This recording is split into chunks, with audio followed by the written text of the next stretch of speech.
اعلام برندگان هفته‌وار جوایز بزرگ چرخ وفاداری روشن. سلام به همه بینندگان عزیز.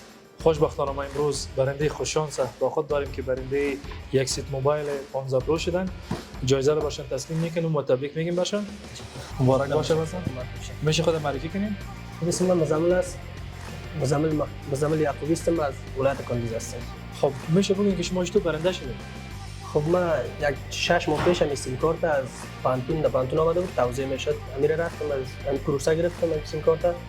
وزیری که گرفتم من اپلیکیشن هم یکی از دوستای ما بود، گفتم این اپلیکیشن رو دانلود کن، میشه که خوش شانس باشه. این برنامه رو بزنید چرخ وفاداری شاید برنده شوی. من این اپلیکیشن رو دانلود کردم، باز بسیار تلاش کردم، تقریبا یک 3 ماه بود. اول دقایق نامحدود گرفتم، بعدا پیامای نامحدود گرفتم، بازم تو بسیار پیام نامحدود، دقایق نامحدود زیاد بود. اینترنت هم بعضی وقت میداد، باز بالاخره گرفتم.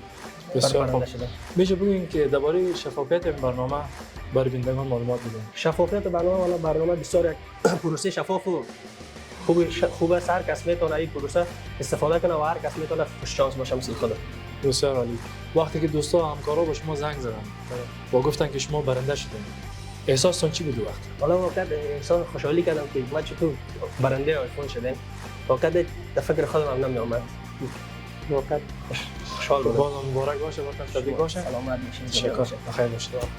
برای اشتراک رایگان فقط 1212 و یا ستاره 1212 علامت نمبر را دایل کنید و برای جوایز بزرگتر دیگر فقط اپلیکیشن روشن را دانلود نموده در چرخ وفاداری اشتراک کنید و برنده جوایز بزرگ الی آیفون 17 پرو مکس شوید.